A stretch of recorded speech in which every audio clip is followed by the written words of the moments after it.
రాష్ట్రంలో ఉన్న దళిత వాడల్లో పర్యటించి అక్కడ ఉన్న సమస్యలను ఆ గ్రామాల్లోనే ఉన్నతాధికారుల దృష్టికి తీసుకువెళ్ళి సమస్యలను అక్కడికక్కడికే పరిష్కరించే విధంగా దళితవాడ పర్యటన అనే ఒక వినూత్నమైన కార్యక్రమానికి శ్రీకారం చుడుతున్నారు మాలమహానాడు రాష్ట్ర అధ్యక్షుడు నన్నేటి పుష్పరాజు. అయితే కొన్ని రోజులకి ఈ కార్యక్రమాన్ని రాష్ట్ర వ్యాప్తంగా విస్తృతరం చేస్తామంటున్నారు. ప్రస్తుతం కొన్ని గ్రామాలకు నియమించుకొని అక్కడ మాలమహానాడు నాయకులతో క్షేత్రస్థాయిలో పర్యటించి ఆ సమస్యలను ఉన్నతాధికారుల దృష్టికి తీసుకువెళ్ళేలా ఒక టీమును కూడా ఏర్పాటు చేస్తున్నారు. ప్రస్తుతం మాలమహానాడు రాష్ట్ర అధ్యక్షుడు నన్నేటి పుష్పరాజు ఉన్నారు. రాష్ట్ర వ్యాప్తంగా మీరు ఒక తలపెట్టిన కార్యక్రమానికి సంబంధించి ఎప్పుడు చేయబోతున్నారు? గతంలో మీరు ఒక గ్రామానికి కూడా వెళ్ళారు. అంటే అక్కడ పరిస్థితి ఏ విధంగా ఉంది? మీరు ఈ దళితవాడ పర్యటన అనేది ఎప్పటి నుంచి ప్రారంభించబోతున్నారు? దీని ముఖ్య ఉద్దేశం ఏంటి? దళితవాడల పర్యటన పెట్టడానికి గల కారణం ఏంటంటే అండి, ఈ నెల 25వ తారీఖు నుంచి ఈ కార్యక్రమాన్ని శ్రీకారం చుట్టబడుతున్నాం. ఎందుకంటే ముఖ్యంగా దళితవాడల్లో ఎక్కడ వేసిన గొంగలు ఎక్కడనే ఉంటుంది. స్వతంత్రం వచ్చి ఇంచుమించుగా 75, 79 సంవత్సరాలు అవుతుంది. ఇప్పుడు వరకు కూడా మరి ఎన్నేళ్ళు గడిచినా మరి దళితవాడలో దరిద్రవాడలుగానే ఉండిపోతుంది తప్ప దళితవాడలు మాత్రం ఏం మాత్రం కూడా అభివృద్ధి నోచుకునే పరిస్థితులు ఉంది. మరి గతంలో ఇప్పుడు చూసుకున్నా మరి మా పేటలో ఎక్కడ వేసిన గొంగలు ఎక్కడే ఉన్నాయి. అంటే సిమెంట్ రోడ్లు వేస్తున్నారు, డ్రైనేజీలు మారుస్తున్నారు. మరి డ్రైనేజీలు వేస్తున్నారు కొన్ని చోట్ల డ్రైనేజీలు కూడా ఉంటలా. ఆ డ్రైనేజ్ ఉన్న అక్కడేమో పొడుగు తీరు, శానిటైజేషన్ రాదు. కనీసం చెత్త అయితే మా దళితవాడకు బండి రావాలంటే వారం 10 రోజులు పడుతుంది. మరి మిగతా ఏరియాలో అయితే ఏ రోజుగారు వచ్చి చెత్త తీసుకెళ్తున్నారు తప్ప దళితవాడలో మాత్రం చాలా దారుణ పరిస్థితి ఉంది. మీడియా వారిని మిమ్మల్ని కూడా మేము తీసుకెళ్తాం. ఎందుకంటే మేము పర్యటించే రోజుల్లో మిమ్మల్ని కూడా తీసుకెళ్తాం. ఎందుకంటే డైరెక్ట్ మీకు చూపిస్తాం. మేము చెప్పడం కాదు కానీ మీడియా ద్వారా మీరు ఫోకస్ చేద్దరు. మేము చెప్పేది ఏంటంటే దళితవాడలు ఎందుకు పర్యటించాలనుకుంటున్నామంటే మాకు వచ్చి ఎస్ఎస్టీ సబ్ ప్లాన్ నిధులు ఏమైపోతున్నాయి. గత ప్రభుత్వం ఏం చేసింది, ఈ ప్రభుత్వం ఏం చేస్తుంది, దీని మీద శ్వేతపత్రం విడుదల చేయాలని చెప్పి ప్రభుత్వం మేము కోరుతున్నాం. మేము చెప్పేది ఏంటంటే రాష్ట్ర వ్యాప్తంగా ఉన్న దళితవాడలను కూడా మేము తిరిగి ప్రతి దళితవాడలో మంచినీటి సమస్య, డ్రైనేజీ సమస్య, రోడ్డు సమస్య, పారిశుధ్య లోపం ఇలాంటి సమస్యలన్నీ కూడా ఒక నివేదిక తయారు చేసి మరి చంద్రబాబు నాయుడు గారికి కానీ పవన్ కళ్యాణ్ గారిని కానీ కలవబోతున్నాం త్వరలో. ఎందుకంటే ఇక్కడ ఉన్న లోకల్గా ఉన్న ఎమ్మెల్యేలు కానీ గ్రామాల్లో ఉన్న నాయకులు కానీ అధికారులు కానీ ఎన్నిసార్లు వాళ్ళ దృష్టి తీసుకెళ్ళినా ఆ వినతి పత్రం తీసుకుంటున్నారు, దాన్ని చెత్తపుట్లో పేస్తున్నారు తప్ప కనీసం ఒక్క పని కూడా చేయలేకపోతున్నారు. మరి గతంలో మొన్న చూసుకున్నట్టయితే రీసెంట్గా ఒక 2 నెలల క్రితం నేను ఉండి నియోజకవర్గం పర్యటించడం జరిగింది. ఉండి నియోజకవర్గం అర్తమూరు గ్రామంలో మరి చాలా దారుణమైన పరిస్థితి ఉంది. వర్షం వస్తే మోకాళ్ళ లోతు నీరుతో నడిచేస్తున్నారు ఎస్సీలందరూ కూడా. మరి దీని మీద సమస్య ఇలా ఉందని చెప్పేసి మేము వెళ్ళినప్పుడు ఆ గ్రామాలకు వెళ్ళి ఇంత సమస్యను మన మీడియా దృష్టి ద్వారా మేము పేపర్ కానీ లేకపోతే సోషల్ మీడియా ద్వారా దృష్టి తీసుకెళ్ళినప్పుడు 2 రోజుల్లో వచ్చి మరి మిషన్లు పట్టుకొచ్చి కొట్టి ఆ డ్రైనేజీని మరి ప్రక్షాళన చేసి ఆ నీరు ఇబ్బంది లేకుండా బ్లీచింగ్ కొట్టడం జరిగింది. అంటే ప్రతి దళిత వాడలు మేము పర్యటిస్తాం కానీ మీరు పనిచేయరా? మరి ఎమ్మెల్యేలు మేము ఎందుకు అనుకుంటున్నాం? ప్రజాప్రతినిధులు ఎందుకున్నారు?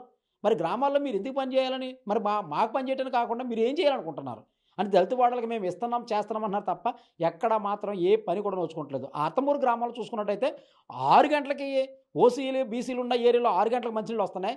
ఎస్సీలు ఉన్న ఈ ఏరియాకి 1 గంటకి వాటర్ వస్తుంది. ఆ రోజు నేను అక్కడ ఉండగానే ఉదయం అండి, ఉదయం 6 గంటలకు వాళ్ళకి వాటర్ ఇస్తే నేను ఉండగా 1 గంటకి మంచినీళ్ళు వచ్చినాయి ఇక్కడ.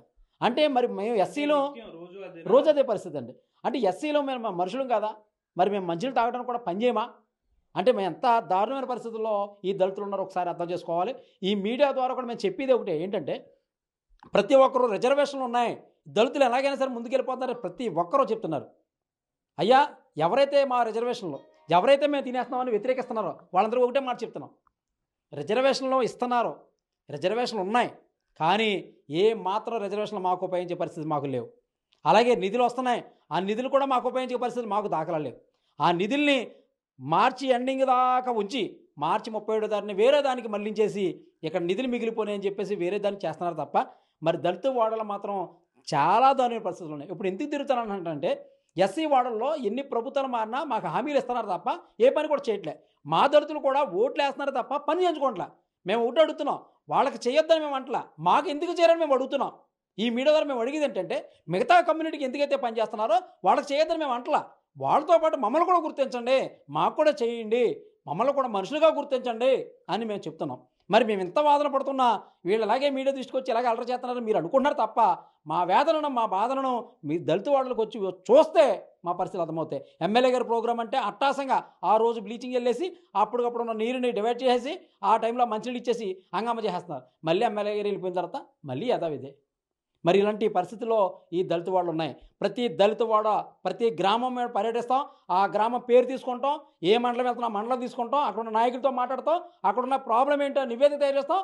ఇదే నివేదికని సీఎం దృష్టికి తీసుకెళ్ళకపోతున్నాం. ఎందుకంటే ఇక్కడ ఉన్న లోకల్ ఎమ్మెల్యేలు కానీ ప్రజాప్రతినిధులు కానీ మరి ముఖ్యంగా అధికారులు, క్షేత్రస్థాయిలో పనిచేసే అధికారులు మరి గ్రామ స్థాయిలో ఎందుకు ఉండలేదని నేను అడుగుతున్నాను. మొన్న కూడా నేను అడిగా, మరి వాళ్ళకి గవర్నమెంట్ ఇచ్చేస్తుంది కదా, మీరు ఉండటానికి హౌస్ రెంట్ ఇస్తుంది, హౌస్ రెంట్ ఇచ్చినప్పుడు మీరు ఇళ్ళకాడి నుంచి వచ్చి పొద్దున వాటి 10 గంటలకు వచ్చి ఏలు ముద్రేసి మీరు ఎక్కడికి వెళ్ళి పొందరో తెలియట్లే. అదే మీరు గ్రామాల్లో ఉండుంటే ఆ గ్రామంలో ఉన్న సమస్యలు మీకు తెలిసి ఉంటాయి. మీరు గ్రామాల్లో ఉండరు, గ్రామాల్లో మీతో పని లేదు, వస్త్రం సంతకం పెట్టడం వెళ్ళిపోతాం, జీతం తీసుకుంటాం అనే పరిస్థితులు ఉన్నా తప్ప ఇక్కడ మెయిన్ ముఖ్య అవకాశం రాజకీయ నాయకులు కాదు మేము అడిగేది, గ్రామంలో ఉన్న ఉద్యోగస్తులను అడుగుతున్నాను. మీరు నివేదికలు తయారు చేస్తుంటే, మీకున్న ప్రాబ్లమ్స్ మీరు చెప్పుంటే, మీరు ఒక పంచాయతీలో ఎజెండా పెట్టి తీర్మానం చేయగలిగితే ఖచ్చితంగా పనులు జరిగితే తప్ప మీరు ఎట్టి పరిస్థితుల్లోనూ ఏదో ఆ తీర్మానం చేయాలంటే, ఎజెండా చేయాలంటే మీకు నచ్చిన పేర్లు 4 పేర్లు రాసుకుంటాం, మరి అక్కడికి వచ్చిన మెంబర్స్కి టీఏబీఎస్ కట్టించేసి మరి అప్పటికప్పుడు తీర్మానం చేసి పనికిరాని తీర్మానం చేసి మీ ఇష్టసరంగా మీరు చేసుకుంటున్నారు తప్ప పనికొచ్చి మాత్రం పనులు ఏం చేయట్లేదని, ముఖ్యంగా దళిత వాడల్లో మంచినీళ్ళు, డ్రైనేజీ, ఈ పారిశుద్ధ్య లోపం చాలా దారుణంగా ఉందని వీటి మీద ఫోకస్ చేయడానికే రాష్ట్ర వ్యాప్తంగా మేము పర్యటిస్తానికి శ్రీకారం చుట్టపోతున్నాం. ఈ నెల 25వ తారీఖున మరి మేము పర్యటనకు సిద్ధమవుతున్నాం. మన పర్యటన వివరాలు కూడా మేము తెలియజేస్తాం. 25వ తారీఖు నుంచి స్టార్ట్ చేయాలని, ముఖ్యంగా నేనుండి ఆచంట నియోజకవర్గం నుంచే పెదమల గ్రామం నుంచే మేము స్టార్ట్ చేయాలని ఆలోచనతో ఈ పెదమల గ్రామం నుంచే శ్రీకారం చుట్టపోతున్నాం. ఖచ్చితంగా ఈ ప్రతి నియోజకవర్గం తిరిగి నివేదిక తయారు చేస్తున్నాం. దీంట్లో మాకు పార్టీలతో మాకు సంబంధం లేదు, మాకు ఏ పార్టీ వచ్చినా మా ప్రాబ్లం లేదు, ఏ అధికారంలో ఏ నాయకుడు ఉన్నా మాకు ప్రాబ్లం లేదు. కానీ మాకు దళిత వాడలు మాత్రం అభివృద్ధి చెందాలి. ఖచ్చితంగా దళిత వాడలు చెందడానికి ముందుకు వచ్చిన ఎమ్మెల్యే ఎవరైనా సరే, అభివృద్ధి చేసిన ఏ ఎమ్మెల్యేకైనా సరే మేము పాలాభిషేకం చేయడానికి కూడా సిద్ధంగా ఉన్నాం. ఏ ముఖ్యమంత్రి అయినా సరే, ఈ ముఖ్యమంత్రి అయినా సరే దళిత వాడని అభివృద్ధి చేసిన చెప్తే కనుక ఆయనకు కూడా మేము పాలాభిషేకం చేయడానికి సిద్ధంగా ఉన్నాం. ఖచ్చితంగా మాకు ఏ పార్టీతో సంబంధం లేదు, ఏ నాయకుడితో మాకు పనిలే. ఖచ్చితంగా అభివృద్ధి జరగవలసిందే.